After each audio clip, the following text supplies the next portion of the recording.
Hola les cœurs fertiles! Aujourd'hui, on va s'attaquer à ce réflexe de survie qu'on a tout eu quand le sol se dérobe. Ce besoin viscéral, voire animal, de savoir ce qu'il y a après le virage pour enfin arrêter d'avoir peur. Et je pose les bases directes, parce que c'est important, je ne suis absolument pas là pour juger la cartomancie. Loin de là.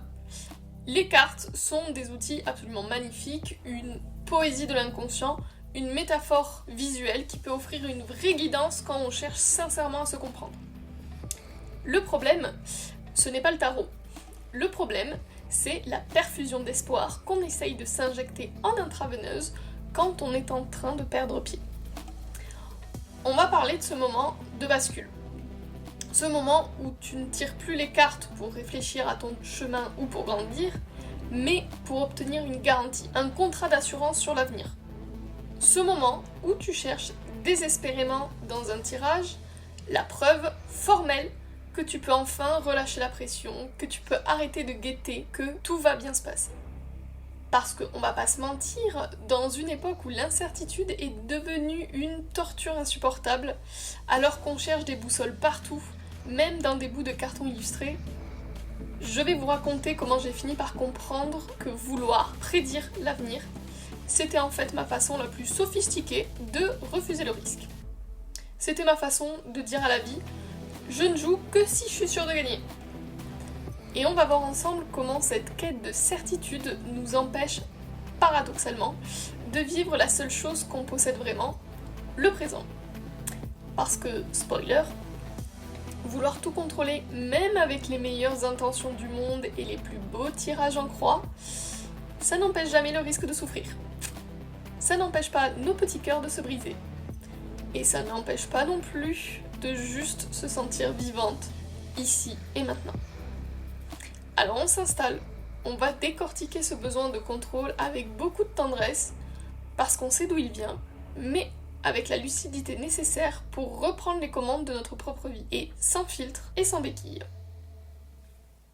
Bon, on va rentrer dans le vif du sujet, et laissez-moi vous raconter comment j'ai réussi l'exploit de transformer une simple après-midi café-gâteau en une prison qui dure des mois. C'était de ça il y a quelques années, et à l'époque, j'étais en plein crash. Je viens de me séparer de ce gars, et vous connaissez la chanson. Mon cerveau est un mélange de champ de bataille et de centre de recherche du FBI. Je cherche absolument des réponses partout, sauf à l'intérieur de moi, évidemment. Et un jour, j'accompagne une copine chez sa mère. Une femme adorable, le genre de daronne qui t'accueille avec le sourire, mais qui, entre deux tasses de thé, te sort son jeu de cartes. Et là, c'est le début du court-circuit. Dans ma tête, c'est le genre de guerre mondiale entre mon bon sens et mon angoisse. Je me souviens avoir dit à ma pote, presque comme une prière, que j'espérais qu'elle n'allait surtout pas me parler de lui, ni même l'évoquer. Pourquoi ? Parce que je savais très bien qu'avec mon profil, si elle ouvrait cette porte, j'allais m'y engouffrer, mais tout chousse, et ne plus jamais en sortir. Je savais que j'allais me conditionner, que j'allais construire ma vie autour de ces mots. Après, on va être honnête, 2 minutes entre nous, c'est un peu de la pure hypocrisie. En voulant espérer qu'elle ne me parle pas, j'essayais de feinter un peu le destin. Je me disais, si je fais semblant de ne pas vouloir l'entendre, peut-être que l'univers va me récompenser en me disant que c'est bon. Et donc, elle étale ses cartes, j'en sélectionne avec ma main gauche, et le silence dure une éternité. Je fixe le dos des cartes comme si c'était des bombes à retardement. Et là, elle me regarde bien dans les yeux et me lâche cette bombe. Je vois un homme châtain revenir. Je pense honnêtement que c'est ton ex. Bingo! À ce moment-là, mon cerveau d'anxieuse fait une overdose de dopamine. C'était le scénario Netflix parfait. En une phrase, elle vient de valider toutes mes névroses, toutes mes attentes et tous mes dénis. Elle vient de me donner le pass pour continuer à l'attendre. Et c'est là que le piège se referme. À partir de cette seconde précise, je ne vis plus. Je suis en apnée. J'ai nourri cet espoir comme on engraisse un monstre sous le lit. Chaque notification sur mon téléphone, je me disais « Ça y est, c'est bon, c'est lui, c'est le châtain ». Je n'étais plus dans la réalité, j'étais dans une réalisation d'une prophétie. Et le plus absurde, c'est que pendant ce temps-là, ma vie continuait. J'avais même rencontré quelqu'un d'autre, un mec bien sûr, mais j'étais incapable de le voir en vrai. J'étais avec lui physiquement, mais mon esprit était garé en double fil devant la porte de mon ex, en attendant que cette prédiction se réalise. J'étais, en tant qu'auto-saboteuse pro, en train de flinguer le présent, qui avait du potentiel, on va se dire, pour un futur qui n'existait que dans les cartes de la mère de ma pote. Jusqu'au jour où la réalité m'a mis une balayette retournée du siècle. J'apprends qu'il a rencontré quelqu'un. Mais pas une passade, non, une vraie rencontre. Et qu'il avait littéralement tourné la page, qu'il avait changé de livre, et qu'il avait même changé de bibliothèque. Pendant que je polissais ma petite statue d'espoir dans mon coin, ben lui, il faisait quoi? Il vivait. Et j'ai compris un truc très très violent. Les cartes m'avaient-elles menti? Peut-être, mais surtout c'est moi qui m'étais menti à travers elles. J'ai réessayé plus tard, vous savez. On est des toxicos, on ne décroche pas comme ça. Je suis allée voir d'autres voyantes. Et là, c'était l'inverse. Je ressortais frustrée, énervée, limite insultée. Pourquoi? Parce que aucune ne m'avait dit ce que je voulais entendre. Aucune ne m'avait dit « Tu vas rencontrer l'amour de ta vie demain à 14h, tu seras enceinte à 16h et vous aurez une villa avec piscine. » Je cherchais plus la vérité en fait. Je cherchais une assurance tout risque contre la solitude. Je voulais qu'on signe un contrat qui stipule que je ne souffrirai plus jamais. Sauf que le destin, il signe pas de contrat. Et les cartes, elles ne sont pas là pour te protéger de la vie, elles sont là pour te montrer ce que tu refuses de voir. Et ce que je refusais de voir, c'est que j'avais plus peur du vide qu'une relation qui ne fonctionne pas. Parce qu'on va se dire la vérité, dans ces moments-là, ton cerveau, c'est toujours autant ton pire ennemi. C'est toujours ce manipulateur de génie. Tu arrives à t'auto-persuader d'un truc, alors qu'au fond de tes tripes, tu sais très bien que c'est un gros mytho.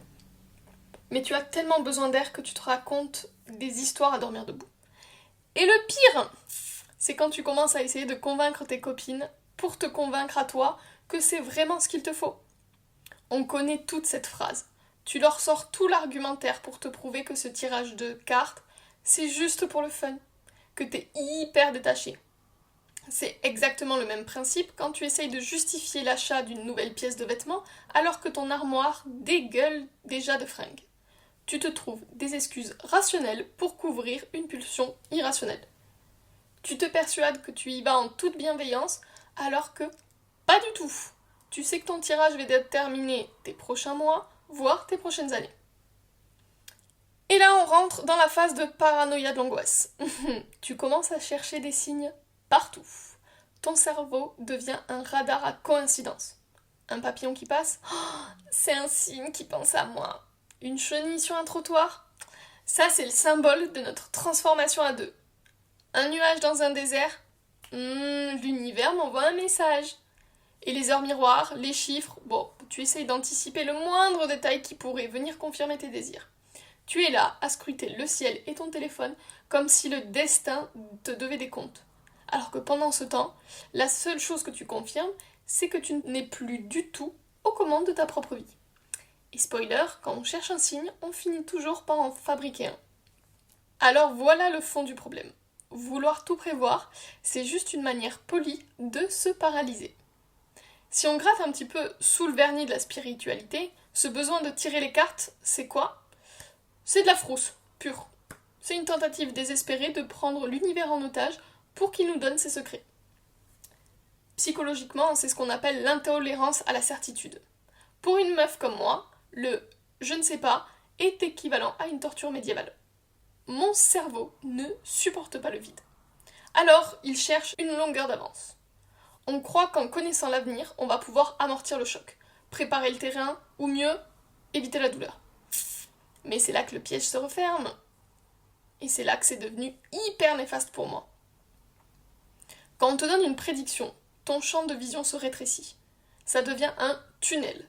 La voyante me dit « le châtain revient » et d'un coup, l'univers, qui est censé être une explosion de millions de possibilités, se réduit à une seule issue. Je me conditionne toute seule. Et c'est le biais de confirmation. J'arrête de vivre ma vie pour attendre la réalisation d'une phase. J'étais devenue mon propre algorithme. Je ne voyais plus que ce qui confirmait mon espoir. Et pendant que je surveillais l'horizon pour voir si mon destin arrivait, je ratais quoi ? Je ratais la vraie vie. Je ratais le mec super qui est en face de moi, je ratais mes soirées, je ratais ma propre évolution. J'étais en train de faire du portage salarial émotionnel pour le futur, au lieu d'habiter mon propre présent. Et il m'a fallu un sacré bout de temps pour comprendre une vérité qui a tout changé en moi. Il y a des choses que je ne préfère plus savoir. J'ai réalisé que savoir à l'avance, c'est comme se faire spoiler la fin d'un film génial dès la première minute. Ça gâche tout le plaisir, toute l'émotion, tout le sel de l'expérience. Et je déteste ça. Si tu sais que ça va marcher, tu n'appuies plus du tout sur les mêmes pédales. Et si tu sais que ça va foirer, tu t'investis plus. Et dans les deux cas, t'es déjà morte à l'intérieur. Et comme je vous disais dans les épisodes précédents, j'apprends à être dans le lâcher-prise. Mais pas le lâcher-prise de façade, le vrai. Celui où tu te dis, quoi qu'il arrive, j'aurai les ressources pour gérer. Et j'en ai eu marre, les filles. Marre de regarder mes souvenirs et de me dire « Putain, j'étais tellement occupée à stresser sur le mois prochain que je n'ai même pas profité de ce coucher de soleil. » Je regrettais de ne pas avoir été là, tout simplement. Maintenant, je savoure. J'effectue un tournant où je me laisse surprendre. Parce que j'ai fini par piger. Ce qui doit arriver, arrivera, quoi qu'il arrive. On peut gesticuler, tirer les cartes ou analyser la lune, le train de la vie passera quand même. La seule question, c'est est-ce que tu es assise dans le train à regarder le paysage ou est-ce que tu es en train d'essayer de courir devant, sur les rails, pour voir s'il y a un obstacle ? Vivre sans filet, vivre dans le je ne sais pas, c'est ça la vraie liberté. C'est accepter que le risque, il fait partie de la beauté du jeu. Et franchement, c'est tellement moins fatigant. Si toi aussi tu veux reprendre les commandes, il va falloir être un peu brutal avec toi-même.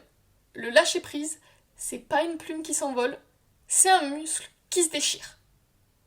Alors, premier conseil, c'est le grand ménage de l'algo.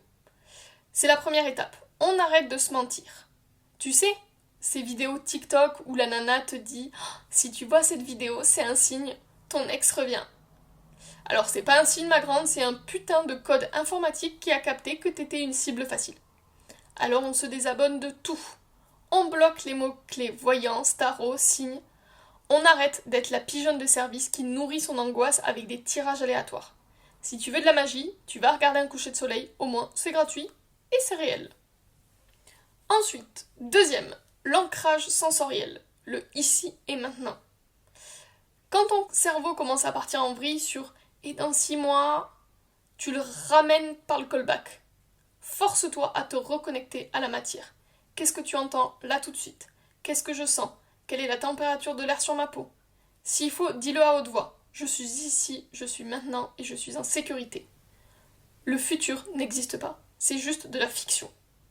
Le seul truc qui est vrai, c'est le poids de ton corps sur ta putain de chaise. Troisième astuce, le journal d'épreuves. J'ai commencé à écrire tous les soirs un petit souvenir, une gratitude, un truc infime, mais vrai, qui s'était passé dans la journée. Pas forcément pour être positive, mais pour me prouver que la vie se passe maintenant. Pour muscler ton attention et l'empêcher de s'enfuir à demain. Ensuite, l'abandon mental. Ça, c'est le move le plus radical que j'ai fait. Un jour, je me suis dit, flemme, j'abandonne. J'ai lâché l'idée de trouver quelqu'un. J'ai démissionné de ma recherche. Je me suis le plus possible interdit de penser à lui ou au futur lui. Dès que mon cerveau essayait de dériver vers le dating ou l'attente, je détournais mon attention sur un projet, un livre ou même sur de la vaisselle à faire. Je me suis rendu ma propre liberté en arrêtant de faire de la place pour un fantôme. Comme je l'ai déjà dit dans plusieurs autres épisodes, trouvez-vous un truc à faire Occupez-vous l'esprit au maximum. Et pour le mot de la fin, j'ai envie de te dire, ne perds jamais espoir. Et pas parce qu'une carte te l'a promise, mais justement parce que la vie est une bien meilleure scénariste que ton jeu de tarot ou ton angoisse à 2h du matin. On croit que si on ne voit pas le truc venir, on va le rater. On s'imagine qu'il faut être en alerte, boussole à la main pour ne pas louper le coche. Mais la vérité, c'est que les plus beaux chapitres sont ceux que tu ne peux pas spoiler. Et récemment, j'ai réalisé que l'univers avait un humour bien à lui. Il attend que tu poses tes bouts de carton, que tu arrêtes de guetter l'horizon comme une sentinelle au bord du burn-out, pour enfin t'envoyer un truc que personne n'avait vu venir. Ni la daronne de ma pote, ni mon algorithme TikTok, ni mon cerveau malade. C'est un truc tellement hors piste, tellement hors tirage, qu'aucune lame de tarot n'aurait eu le culot de le dessiner. Et le truc, c'est que si j'avais eu une prédiction pour me dire que ce truc-là précis allait arriver, j'aurais passé mon temps à l'attendre, à le décortiquer, à essayer de le faire rentrer dans une case avant même qu'il ne pointe le bout de son nez. J'aurais clairement tout gâché avec mon besoin de contrôle. Mais là, je suis juste là, dans le présent, à savourer cette surprise que le destin a dû me concocter dans mon dos pendant que j'apprenais enfin à regarder ailleurs. L'imprévu a parfois un bien plus beau visage que ce qu'on essaye désespérément de fabriquer. Et crois-moi, le meilleur arrive souvent quand tu n'as plus de boussole pour le chercher. Allez, on se quitte là-dessus. Respire, laisse la vie faire son job de magicienne, et toi, contente-toi de vivre le spectacle. À bientôt les cœurs fertiles!